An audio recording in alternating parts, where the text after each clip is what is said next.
3월 15일 사순절 세 번째 주일입니다. 오늘 하나님 말씀은 코로나19는 종말의 시작인가 라고 하는 제목으로 하나님 말씀 전하도록 하겠습니다. 오늘 은혜 받으실 본문은 마태복음 24장 3절에서 8절까지의 말씀입니다. 제가 봉독해 드립니다. 예수께서 감람산 위에 앉으셨을 때 제자들이 조용히 와서 이르되 우리에게 이르소서 어느 때에 이런 일이 있겠사오며 또 주의 임하심과 세상 끝에는 무슨 징조가 있사오리까? 예수께서 대답하여 이르시되 너희가 사람의 미혹을 받지 않도록 주의하라. 많은 사람이 내 이름으로 와서 이르되 나는 그리스도라여 많은 사람을 미혹하리라. 난리와 난리 소문을 듣겠으나 너희는 상가 두려워하지 말라. 이런 일이 있어야 하되 아직 끝은 아니니라. 민족이 민족을 나라가 나라를 대적하여 일어나겠고 곳곳에 기근과 지진이 있으리니 이 모든 것은 재난의 시작이니라. 코로나19로 인하여 미국의 정시와 유럽의 정시가 폭락을 거듭하고 있습니다. 그런 가운데서도 중국의 정시는 안정세를 보이고 있고 또 우리나라의 일양약품이라고 하는 그런 주식은 이번에 아주 폭등을 한 하루였습니다. 왜 그렇게 되었냐? 일양약품이 백혈병 치료제로 개발되어서 시판하고 있는 슈펙트라고 하는 이 치료제가 코로나19의 그런 바이러스를 잡는데 48시간 안에 70%까지 그런 박멸 효과가 있는 것이 판명이 되었기 때문입니다. 그래서 빠르면 4월달 안에 이 치료제를 사용할 수 있게 될 수도 있다라고 하는 희소식 때문에 주가가 폭등한 것입니다. 이 치료제는 일본이 개발한 독감 치료제인 아비간보다 훨씬 성능이 좋다고 알려지고 있습니다. 또 일양약품이 메르스 치료제의 그런 후보 물질 가운데 9개가 있었는데 그 중에 5개가 24시간 내에 99%의 코로나 바이러스를 죽이는 그런 효과가 있는 것으로 판명되었다. 이렇게 발표된 것이었습니다.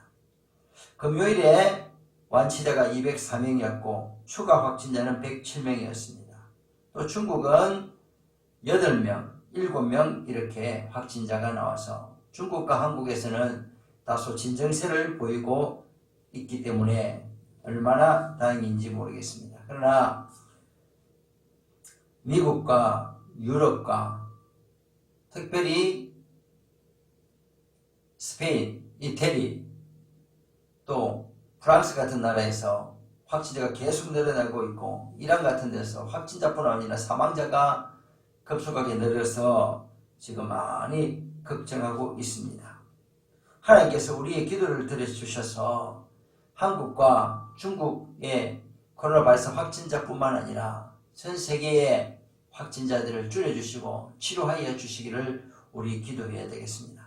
저는 이러한 사태를 겪으면서 저 달과 화성으로 우주선을 쏘아보내고 또 인간을 복제할 수 있다고 하는 그런 인간의 어마어마한 그런 교만, 인간의 기술 문명이 온 인류를 한국하게 만들 수 있다고 하는 그런 인간의 오만에 대한 하나님의 심판이 아닌가 라고 하는 생각을 하게 되어집니다. 인간은 역시 너무나 나약하고 미약한 존재임을 깨닫게 됩니다.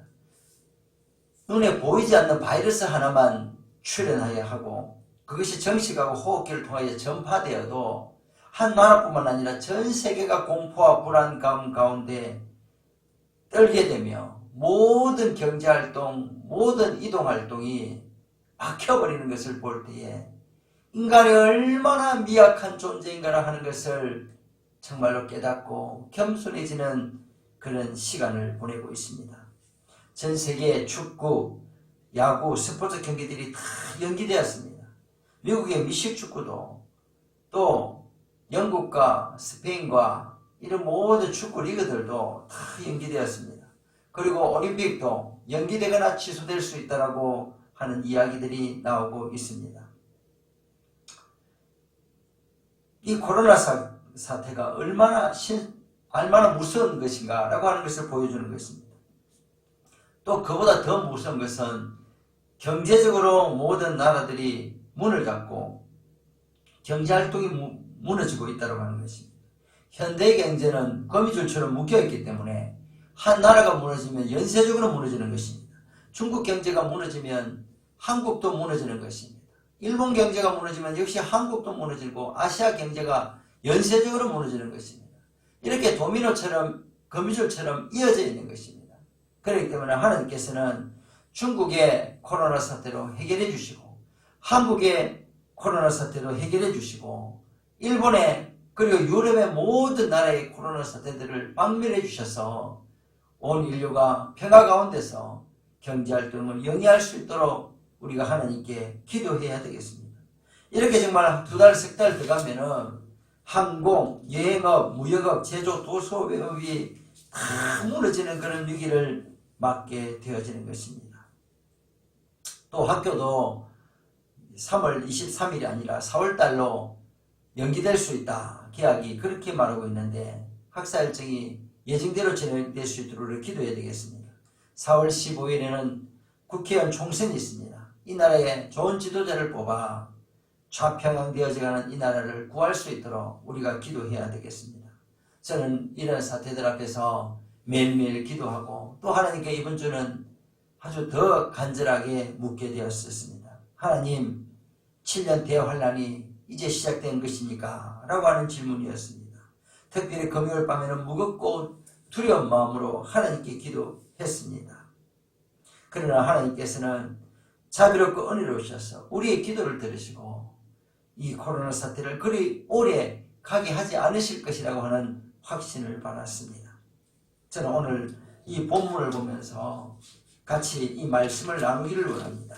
오늘 본문에 보면 예수님께 제자들이 물어봅니다. 예수님, 주의 임하심과 세상의 끝에는 무슨 징조가 있겠습니까? 라고 하는 물음이었습니다. 예수님의 대답은 세 가지였습니다. 너희가 사람의 미혹을 받지 않도록 주의하라. 난리와 난리의 소문을 듣겠으나 그러나 끝이 아니다. 세 번째로 민족이 민족을, 나라가 나라를 대적하여 일어나며 곳곳에 기근과 지진이 있을 그때에 재난이 시작되는 것이다. 라고 하는 것을 대답해 주셨습니다. 첫째로 너희가 사람의 미혹을 받지 않도록 주의하라 라고 말씀했습니다. 바로 5절에 있습니다. 나는 그리스도라여 많은 사람이 미혹하리라 라고 말하고 있는 것입니다. 요즘 신천지 교주 이만희가 자기가 다른 보혜사다, 자기가 이긴 자다, 자기는 영생하는 신인이고 인류를 구원할 재림 예수다 라고 주장해서 30만이나 되는 사람을 미혹한 것입니다. 이외에도 우리나라는 구원파이단, 이재록의 만민중앙교회, 통일교회, 장명석의 JMS, 안산홍의 어머니 하나님교회, 이런 이단들이 많습니다. 100명이나 되는 그런 예수가 우리나라에는 살아있는 것입니다. 개신교회 850만 가운데 150만이 이단지라고 하는 그런 이야기도 있는 것입니다. 오늘 성경 말씀에 내가 예수다, 내가 이긴 자라고 하면서 많은 백성을 미혹할 수 있으니 주의하라고 말씀하고 있습니다. 두 번째로 난리와 난리의 소문을 듣게 될 것이다. 그러나 너희는 상가 두려워하지 말라. 이런 일이 있어야 하되 아직 끝은 아니다 라고 6절에서 말하고 있습니다. 오늘 본문에 나온 난리라고 하는 단어는 폴레모스라고 하는 전쟁이나 전투에 관한 의미하는 단어입니다. 종말은 각종 이념과 종교 간의 전쟁이 극에 달할 것을 말씀하고 있습니다. 예를 들면 민주주의와 공산주의 간의 전쟁을 말합니다. 또 기독교와 이슬람 간의 종교 다툼을 말합니다. 이념과 사상의 그리고 종교의 대립이 아주 극에 달할 것이라고 말하고 있습니다. 우리나라도 이번에 총선이 바로 이념의 대결이 될 것 같습니다. 사회주의적인 어떤 개헌을 원하는 세력과 자유민주주의로 그리고 친미로 남아있기를 원하는 그런 세력 간의 그런 싸움이 될 것 같습니다. 우리는 이러한 전쟁과 분쟁의 소문을 들을지라도 호들갑 들거나 두려워하지 말아야 된다고 말하고 있습니다. 그것이 바로 종말을 뜻하는 것은 아니다. 삼가 두려워하지 말아라. 예수님께서 말씀하고 있는 것입니다. 세 번째로 7절에 민족이 민족을, 나라가 나라를 대적하여 일어나겠고 곳곳에 기근과 지진이 있을 것이다 라고 말하고 있습니다.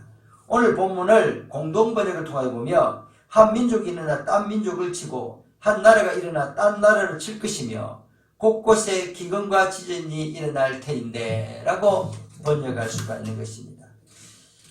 민족과 민족, 나라가 나라가 서로를 대적하여 일어나는 전쟁에 아주 아비규환의 상태가 된다라고 말하는 것입니다. 또 기근과 지진이 처처에 있을 것이라고 말하고 있습니다. 기근이라고 하는 단어는 리모스인데 흉령 굶주림을 말하고, 지진은 세이모스라고 하는 단어인데 땅이 흔들리는 의미도 있고 사회적인 동요, 불안, 소요 사태를 말하기도 합니다.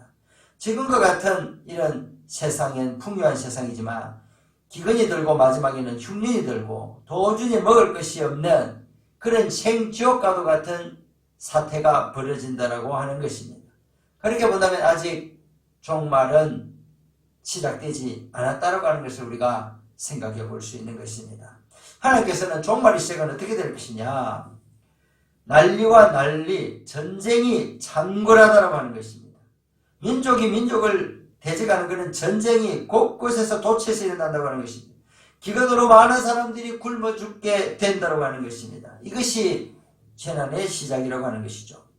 오늘 8절에 보면 재난이라고 하는 단어는 오디논이라고 하는 단어인데 이것은 참을 수 없는 고통과 무서운 재난을 의미하는데, 이것은 여자가 아이를 해산할 때 쓰는 단어인 것입니다. 참을 수 없는 심각한 고통을 말하는데, 그러나 그런 해산의 고통 위에 오는 기쁨을 의미하기도 합니다. 그렇다면 예수님의 재림에 앞서서 환난과 고난과 그런 어려움이 닥치겠지만 예수님의 출현으로 인하여, 재림으로 인하여 온 인류는 행복을 누리고 구원을 누린다라고 하는 기쁨의 메시지가 오늘 성경에는 숨어져 있는 것입니다. 환난과 풍파는 닥칠 것입니다. 그러나 우리의 믿음을 연단하기 위한 예수님의 연단이고 훈련이라고 하는 것을 말씀하고 있습니다. 주님의 재림은 신자들에게는 기쁨과 축제의 날이라고 하는 것입니다. 그러나 믿지 않는 자들에게는 고통과 통곡의 날이 될 것이라고 하는 것입니다. 마치 산모가 아이를 낳기 전까지는 힘들고 어렵고 죽음의 고통을 경험하지만 낳고 난 후에는 그 생명을 바라볼 때 기쁨의 찬미를 드리는 것처럼 그런 날이 바로 재림의 날이라고 하는 것입니다. 우리는 주님의 이런 나라에 들어가기 위해서 많은 환난과 고통을 겪어야지만 주님의 나라에 들어가서는 행복과 안식을 누리게 되기 때문에 우리의 주님에 대한 그런 맞을 준비는 어렵지만 그 기쁨은 너무나 크다고 하는 것입니다. 우리는 주님의 신부입니다. 늘 몸을 깨끗이 하고 예복을 준비해야 됩니다. 우리가 신부가 예복을 아무나 입고 아무 때나 입고 갈 수가 없는 것처럼 우리 신자들도 우리의 옷을 정비하고 마음의 옷을 정비하고 늘 성령의 기름을 넉넉히 준비하여 다섯 처녀처럼 주님의 재림을 준비할 수 있어야 됩니다. 바깥 어둠에 쫓겨나 슬피 우름을 당하는 그런 불충한 종이 아니라 칭찬받고 충실한 종으로 인정받는 우리 모두가 되어야 될 것입니다. 성경 오늘 본문 24장 38절에 보면 이런 이야기가 있습니다. 노아의 시대 사람들은 먹고 마시고 장가갔다고 말하고 있습니다. 그러나 홍수로 나서 다 멸함을 받았다고 말하고 있습니다. 두 사람이 밭을 가다가 한 사람을 들림을 받고 한 사람은 내버려둠을 당했다고 말하고 있습니다. 두 인자가 맷돌질을 하다가 한 사람은 데려감을 당하고 한 여자는 그대로 있었고 버리움을 당했다고 말씀하고 있습니다. 우리는 주님의 오심을 준비하는 슬기로운 신부로서 준비해야 될 것입니다. 다시 마음을 새롭게 해야 됩니다. 변화를 받아야 됩니다. 먹고 사는 문제보다는 영적인 문제에 관심을 가지고 땅 사고 집 사는 문제보다는 하나님 말씀에 더 관심을 가지고 내 자신을 지나가고 더 잘 먹고 잘 살기에 노력하던 삶의 자신을 버리고 어떻게 하면 주님이 기뻐하는 신앙생활을 할 수 있을까 더 고민하고 더 기도하고 더 애쓰는 우리 모두가 되어야 될 것입니다. 그래야 주님이 기뻐하는 신부로 준비할 수 있어야 될 것입니다. 오늘 베드로후서 3장 11절 12절의 말씀을 읽고 예배를 마칩니다. 이 모든 것이 이렇게 풀어지리니 너희가 어떤 사람이 되어야 하뇨. 거룩한 행실과 경건함으로 하나님의 날이 임하기를 바라보고 간절히 사모하라. 그 날에 하늘이 불에 타서 풀어지고 체질의 뜨거운 불이 녹아지려니와. 모이기를 피하는 어떤 사람들의 습관과 같이 하지 말고 오직 권하여 그 날이 가까움을 볼수록 그리하자. 기도하시겠습니다. 할렐루야. 하나님 아버지 감사드립니다. 모든 사람들이 두려워하고 있습니다. 코로나19 사태를 통하여 모든 사람들이 회개하고 주님께로 나아가기를 원하고 또 아버지 주님의 재림을 준비하는 거룩한 성도들로 거듭날 수 있도록 축복하여 주시고 이 한날을 주여 거쳐주시고 우리의 기도를 들어 주시옵소서. 예수님의 이름으로 기도드립니다. 아멘.